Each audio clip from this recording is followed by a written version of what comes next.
미 육군은 수많은 헬리콥터를 보유하고 있다. 우스갯소리로 미 육군의 공중 전력이 어지간한 국가의 공군력보다 앞선다는 이야기가 나올 정도다. 하지만 이런 미 육군도 부족한 헬기 전력이 있다. 바로 정찰 및 간단한 지상군 지원 임무를 담당할 경량 공격 정찰 헬기다. 본래 이 임무를 담당했던 벨 OH-58의 경우 1960년대 등장한 기체로 현재는 후계기 없이 퇴역한 상태다.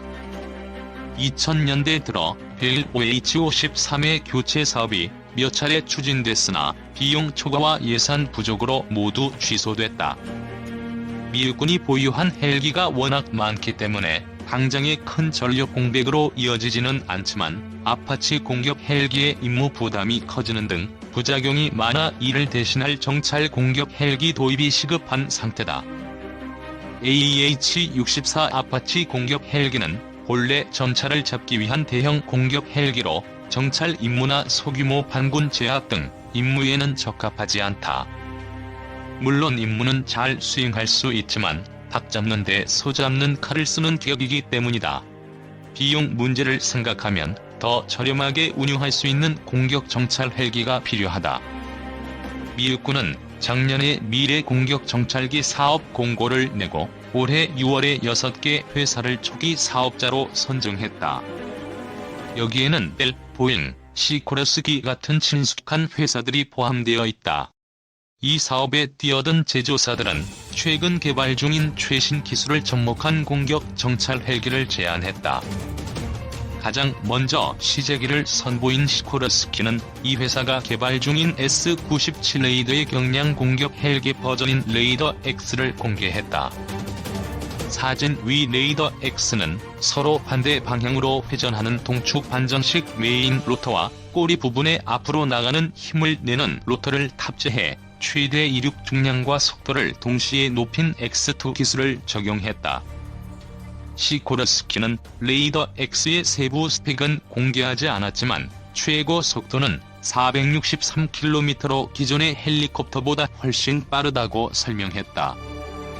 동시에 F-35처럼 로키드 마틴에서 개발한 최신 전투기 기술을 적용한 첨단 항공기로 개발하겠다고 발표했다. 본래 OH-58을 제조했던 벨은 스텔스 외형을 지닌 복자형 공격 헬기인 벨 360 인빅터스를 공개했다. 벨 360 인빅터스는 최고 시속 370km의 속도와 250km의 전투 행동 반경을 지니고 있으며 작전 지속 시간은 90분 정도다. 20기관포와 로켓탄 및 미사일을 내부 무장창과 날개에 장착할 수 있다. 다만 경량 헬기이기 때문에 무장 탑재량은 640kg 정도로 적은 편이다. 두 기종 모두 최신 기술을 뽐내고 있지만 아직 다른 회사의 모델이 공개되지 않았기 때문에 최종 승자는 안개 속에 가려져 있다. 다만 누가 되든 OH-58과는 비교할 수 없는 최첨단 헬리콥터가 될 가능성이 높다. 미 육군은 내년에 제안된 모델 가운데 두 기종을 선정한 후 실제 기체를 가지고 테스트할 예정이다. 면밀한 평가를 통해 최종 승자가 결정되면 차세대 공격 정찰 헬기로 2028년 이전에 양산에 들어갈 것이다. 미 육군이 정식으로 채용하면 앞서 다른 헬리콥터와 마찬가지로 여러 서방 국가와 친서방 국가에서 이를 도입할 것으로 예상된다. 우리나라 역시 결과에 주목할 수밖에 없는 이유다. 630여 대. 국방부가 발간한 국방백서에 수록된 우리 군의 헬기 보유 대수다. 실제 운용 대수는 이보다 조금 많다는 자료도 있다. 어떤 기준이든 적은 보유량이 아니다. 미국과 러시아, 중국에 이어 세계 4위 수준. 일본보다 훨씬 많다. 우리 육군이 북한보다 수량에서는 유일하게 압도적 우위를 유지하는 부분이 바로 헬기다. 북한의 보유량은 약 290여 대. 문제는 한국군이 보유한 헬기가 갈수록 줄어들고 있다는 사실이다. 경년제로 발간되는 국방백서를 기준으로 한국군이 보유한 헬기는 700대, 690대 등에서 급감 추세다. 노후화 정도가 그만큼 심해 도태 헬기가 많았다는 얘기다. 이런 추세는 앞으로도 이어질 것으로 전망된다. 생산 연도가 상대적으로 최근인 헬기는 국산 수리온 헬기와 지난해 수입한 AH-64E 아파치 가디언 대형 공격 헬기, 1990년대에 대한항공이 면허 생산한 UH-60P, 독일제 경공격 겸 정찰 헬기인 보페이고 정도다. 지난 국정감사에서 고물 도입 논란이 빚어졌으나 대규모 개수를 앞둔 치누크 수송 헬기를 신형으로 분류해도 노후와 근심에서 벗어난 헬기는 242대에 불과하다. 전체 보유 물량에서 절반 이상은 낡을 대로 낡았다. 운용 물량 100대가 넘는 UH-1 계열 다용도 헬기를 비롯해 AH-1FS 공격 헬기, 전체 보유 헬기에서 가장 많은 수량을 차지하는 500MD 계열 헬기 등이 줄줄이 퇴역 처리를 앞두고 있다. 그렇다면 우리 군의 헬기 전력은 약해질까? 그 반대다. 전력 지수는 오히려 높아졌다. 우선 지난해부터 도입한 아파치 헬기의 적전차 부대에 대한 타격력만으로도 500MD 전기체의 화력을 능가하고 남는다. 아파치 헬기가 최대 16발 탑재하는 헬파이어 미사일은 이전의 토우 미사일과 비교해 사거리가 훨씬 길고 정확도가 뛰어나다. 국산 수리온 헬기 200대 이상 생산돼 UH-1 다목적 헬기를 대체할 예정이다. 기체 결합 논란이 일었지만 결빙 현상을 제외한 기체 성능이 좋아 해병대용 상륙기동 헬기를 비롯한 각종 파생형 개발로 생산이 늘어날 가능성도 있다. 노후 헬기 늘었지만 아파치 전력화로 타격력은 업그레이드. 우리 군의 주력 수송 헬기인 UH-60 헬기. 지난 1990년부터 생산이 시작된 상대적 신품이어서 개량을 거쳐가며 향후 30년 이상 현역 자리를 지킬 것으로 보인다. 토우 미사일은 발사 후 명중까지를 제자리 비행하며 유도해야 하지만 헬파이어 미사일은 자동 유도 방식이라 조종사와 기체의 생존성도 높아졌다. 예산 부족으로 아파치 헬기를 도입하면서 미사일은 적게 수입해 빈탄알집이라는 지적도 받고 있으나 두 가지 해결책이 있다. 도입 물량을 물리는 동시에 국산, 현궁 대전차 미사일의 개량형인 한국형 헬파이어 미사일 개발이 끝나면 한국군 아파치 헬기의 전투력은 정점에 오를 것으로 전망된다. 국산 현궁 미사일을 쓸 기체는 또 있다. 차세대 경공격 헬기. 국방과학연구소와 한국항공우주산업 등이 개발 중인 공격 헬기로 오는 2022년 말부터 육군의 인도대 코브라 헬기와 500MD의 역할은 물론 보페이고 다목적 헬기까지 대체할 예정이다. 모두 214대 생산이 계획돼 있다. LAH 개발이 순조로울 경우 중장기적으로 한국군의 헬기 세력은 600대선을 유지할 것으로 보인다. 착륙을 시도 중인 AH-S 코브라 공격 헬기. 기체 원형이 월남전부터 활용한 중고여서 대부분 2030년 안에 도태될 예정이다. LAH와 화력은 500MD를 훨씬 웃돌고 코브라를 약간 밑도는 화력을 가지는 기종으로 개발되고 있다. 500MD 계열의 경우 5분의 1 정도의 기체가 토우 대전차 미사일을 적재했으나 LAH는 기체 전량이 대전차 미사일과 로켓, 자동 추적 기능을 갖는 기관포를 탑재할 예정이어서 육군 항공의 타격력은 더욱 높아질 것으로 보인다. 성능이 예상보다 좋을 경우 생산량 자체가 더 늘어날 수도 있다. 물론 반대의 경우도 가능하다. LAH 개발이 더 지연되거나 성능이 요구 수준을 밑돌 경우 노후 헬기를 어쩔 수 없이 계속 운용하는 불상사가 일어날지도 모른다.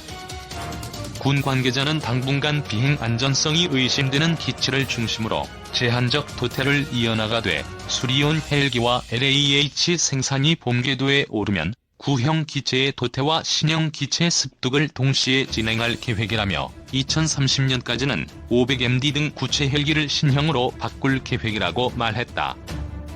그는 LAH 개발과 생산 계획이 다소 늦어졌을 뿐 전체적인 공격 능력은 유지, 발전하고 있다고 자신했다.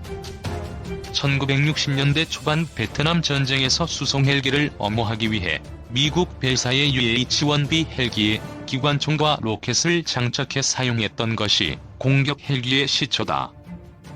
과거 군용 헬기는 성능이 미약해 단독 작전 수행에 한계가 있었지만 최근에는 급속한 과학기술을 접목해 필수 무기 체계이자 핵심 전력으로 운용되고 있다. 최근 각국의 공격 헬기의 공통점은 고출력 쌍발 엔진 탑재, 내탄성 보강, 다종의 생존 장비 장착으로 기동력과 생존성을 크게 향상시킨다는 것이다. 특히 대전차 유도탄, 분산형 로켓탄, 구경 20mm 이상의 기관총, 공대공 미사일 등을 탑재 운영해 정밀성과 파괴력을 높였다. 이뿐만 아니라 정밀 항법 장비를 보유해 야간과 악천에도 다양한 단독 작전 임무를 수행할 수 있다. 현대전에서 공격 헬기의 역할은 항공타격, 공중광습, 항공지원으로 나눌 수 있다. 항공타격은 공격 헬기 부대가 단독 또는 지상화력, 공군과 연합해 지상, 해상, 공중 표적을 공격하는 역할을 수행한다. 핵심 공격 대상은 주로 적기갑, 기계화 부대, 화력 지원 부대 등이다. 공중강습은 중요 지역 확보와 적퇴로 차단을 위해 공중강습을 수행하는 보병 전력이 안전하게 착륙 지역까지 안전하게 공중음하고 적방공 무게를 제압하는 역할이다. 항공지원은 지상기동부대 공중음호, 항공정찰 및 경계 등을 보조적으로 수행한다.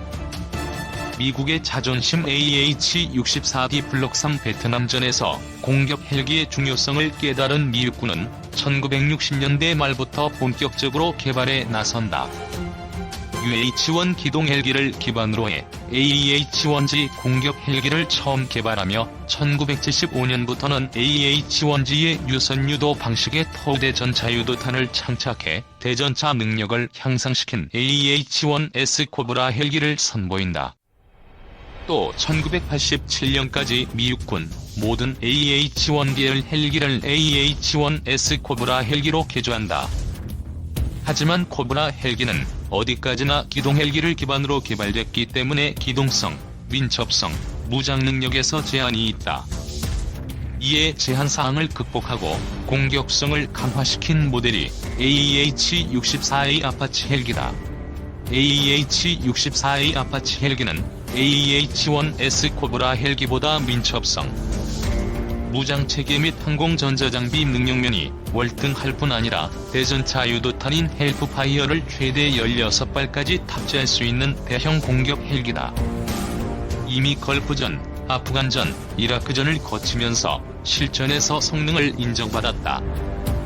1989년에는 롱보우 레이더를 장착해 발사 후 망각 방식으로 표적을 공격할 수 있는 대전차 유도탄이 탑재된 AH-64D 롱보우 개발에 착수해 실전에 배치했다. 현재는 2010년까지 AH-64D 블록 3을 개발 중이며 2011년부터 순차적으로 미 육군에 인도할 예정이다.